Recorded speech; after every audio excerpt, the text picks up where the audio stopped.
అలాగే పెన్షన్ పంపిణీ కార్యక్రమం కూడా జరిగింది. ఈ కార్యక్రమానికి విచ్చేసిన కూటమి నేతలకు అందరికీ, ముఖ్యంగా సాల్మాన్పురం ప్రజలకి అందరికీ కూడా ధన్యవాదాలు తెలుపుకుంటున్నాను. ఈరోజు మనం ఈ సాల్మాన్పురంకి ఎలక్షన్ అయిన తర్వాత పెనుబల్లికి వెళ్ళాం, కానీ ఈ సాల్మాన్పురం ఉన్న ఏరియాకి ఇదే మొట్టమొదటిసారి నేను రావడం. సుమారు 35-40 ఇళ్ళు వరకు ఇంటింటికి వెళ్ళి ప్రచారం చేయడం జరిగింది.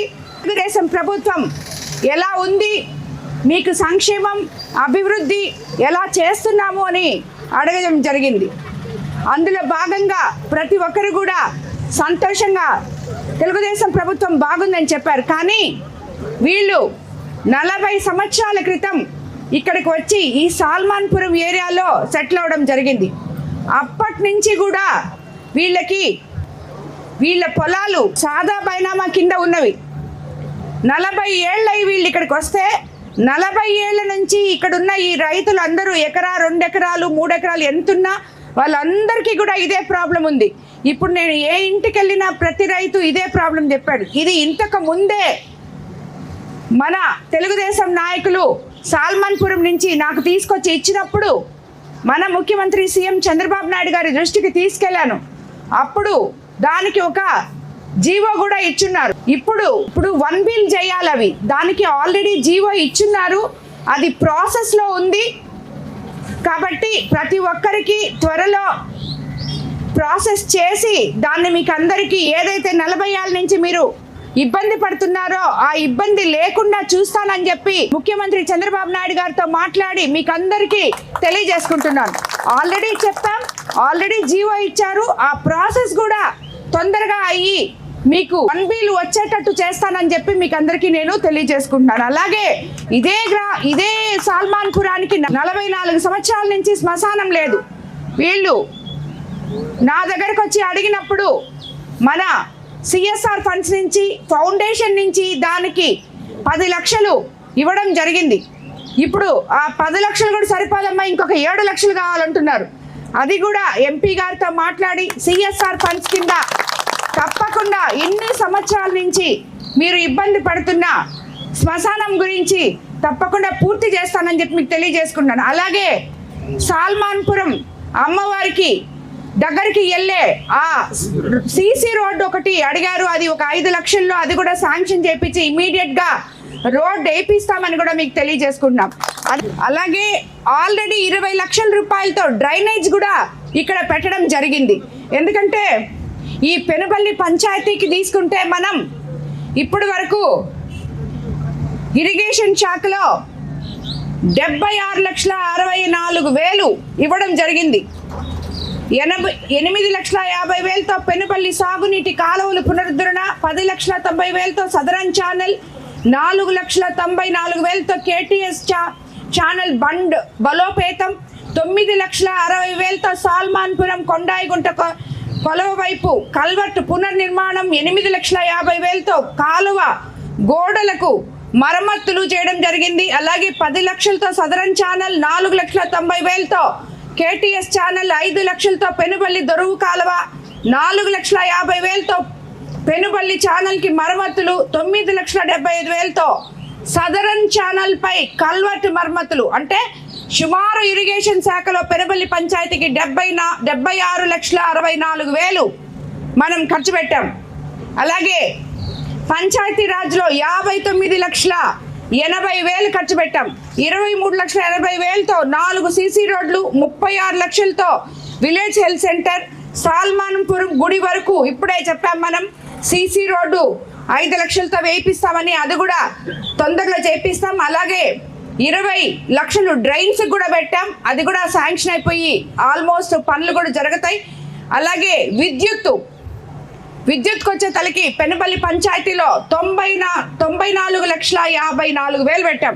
65,04,000తో 109 ఇళ్లకు ఉచిత సోలార్ రూఫ్ టాప్ కనెక్షన్ ఇవ్వడం జరిగింది. 14 లక్షలతో 1 ఫేజ్ ఇంప్రూవ్మెంట్ డిటిఆర్ పెట్టాం.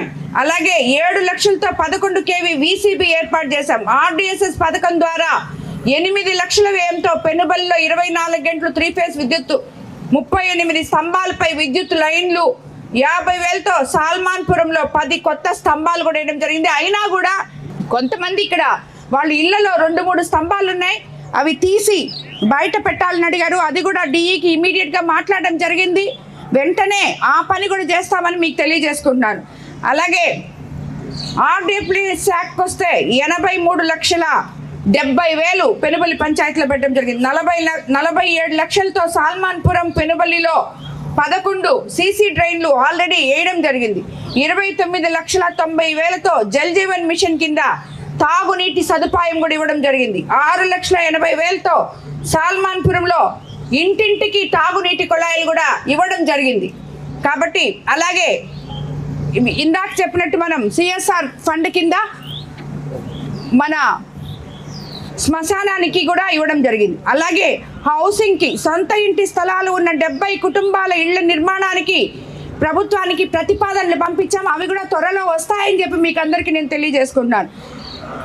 అలాగే పెనుబల్లి పంచాయతీలో 10 పేద కుటుంబాలకి, సాల్మాన్పురంలో 4 కుటుంబాలకు 18,46,000 సిఎంఆర్ఎఫ్ కింద చెక్కులు ఇవ్వడం జరిగింది. అలాగే దేవాదాయ ధర్మాదాయ శాఖలో పెనుపల్లిలో భజన మందిరాల నిర్మాణం కోసం టీటీడీ ట్రస్ట్ ద్వారా 40 లక్షలు నిధులు మంజూరు చేయడం జరిగింది. మొత్తం ఈ 2 ఏళ్లలో పెనుపల్లి పంచాయతీలో 3,86,34,000 అంటే ఇప్పుడు మేము చెప్పిన 20 లక్షలు 25 లక్షలతో కూడా కలిసి సుమారు 4 కోట్లు పెనుపల్లి పంచాయతీకి అభివృద్ధి పనుల్లో మనం పెట్టడం జరిగింది. అలాగే ఈరోజు అత్యంత ముఖ్యమైనది, మనం సూపర్ 6 పథకాలని సూపర్ హిట్ చేసుకుందాం అనే దానికి నిదర్శనం ఈ 1వ తేదీ పేదల సేవలో పెన్షన్ ఇవ్వడం అనేది అందరూ గుర్తుంచుకోవాల్సిన విషయం. ఇప్పటికీ సుమారు 2 సంవత్సరాలు పూర్తయిన తర్వాత కూడా ఏ రోజు కూడా క్రమం తప్పకుండా 1వ తేదీకంతా మీ ఇంటింటికి వచ్చి 6 గంటలకంతా పెన్షన్ ఇవ్వడం జరుగుతుంది. 3,000ని 4,000 చేసాం, దివ్యాంగుల పెన్షన్ 3,000ని 6,000 చేసాం, డిజేబుల్డ్ వాళ్ళకి 15,000 ఇస్తున్నాం. ఇవన్నీ ఒక ఎత్తు అయితే తల్లికి వందనం, ఎంతమంది పిల్లలు ఉంటే అంతమంది పిల్లలకి తల్లికి వందనం ఇస్తున్నాం. అలాగే స్త్రీ శక్తి పథకం కింద ప్రతి మహిళ, ఇక్కడ ఉన్న మహిళలు ఎవరైనా కూడా ఫ్రీగా బస్సులో నెల్లూరుకి వెళ్ళే విధంగా ఇక్కడ అవకాశం ఇవ్వడం జరిగింది. అలాగే అన్నదాత సుఖీభవ రైతుల అకౌంట్లలో డబ్బులు జమ చేస్తున్నాం. అలాగే అన్నా క్యాంటీన్లు రాష్ట్రం మొత్తం 200 దాకా ఓపెన్ చేసాం. అలాగే మెగా డిఎస్సి 16,000 మందికి టీచర్ పోస్టులు భర్తీ చేయడం జరిగింది. అలాగే అన్నిటికన్నా ముఖ్యంగా మన కోవూరు కాన్స్టిట్యున్సీలో ఎలక్షన్ రాకముందు ల్యాండ్ యాక్ట్ రద్దు చేసి పట్టాదారు పాస్ పుస్తకాలు రాజముద్రతో ఇస్తామని చెప్పాము, ఇచ్చాము. ఈ గ్రామంలో ఉన్న సమస్యను కూడా తప్పకుండా తీరుస్తామని మీకు అందరికీ నేను తెలియజేసుకుంటున్నాను. ఏ గ్రామంలో లేని విధంగా ఈ గ్రామంలో ప్రత్యేకంగా 9 మందికి సిఎంఆర్ఎఫ్ ఫండ్ కూడా ఇవ్వడం జరిగింది. అనారోగ్యంతో బాధపడుతూ ఉంటే ఆర్థికంగా కుటుంబ పెద్దలాగా మన ముఖ్యమంత్రి చంద్రబాబు నాయుడు గారు ఆదుకుంటున్న ఈ పథకం ఎంతో గొప్పది. ఎందుకంటే మన కోవూరు కాన్స్టిట్యున్సీలో ఈరోజు సుమారు 10.5 కోట్లు 1000 మందికి పైగా సిఎంఆర్ఎఫ్ ఫండ్స్ ఇవ్వడం జరిగింది. కాబట్టి ఇలాంటి ఒక గొప్ప ప్రభుత్వంలో మనం ఉన్నాం. ఇవన్నీ ఒక ఎత్తు అయితే ఉద్యోగ అవకాశాలు రాబోయే రోజుల్లో మన యువ నేత నారా లోకేష్ బాబు గారు ఏదైతే చెప్పారో ఈ 5 ఏళ్లలో 20 లక్షల ఉద్యోగాలు ఇస్తామని, అవి తప్పకుండా ఇస్తారు. నిన్న కూడా మీరు చూసుంటారు, 30 ఏళ్ల నుంచి పక్కన పడిపోయిన మన కిసాన్ సెల్స్ ఈరోజు మన ముఖ్యమంత్రి కదులుకు తీసుకొచ్చారు. దాంట్లో ఫ్యాక్టరీలు రాబోతున్నాయి.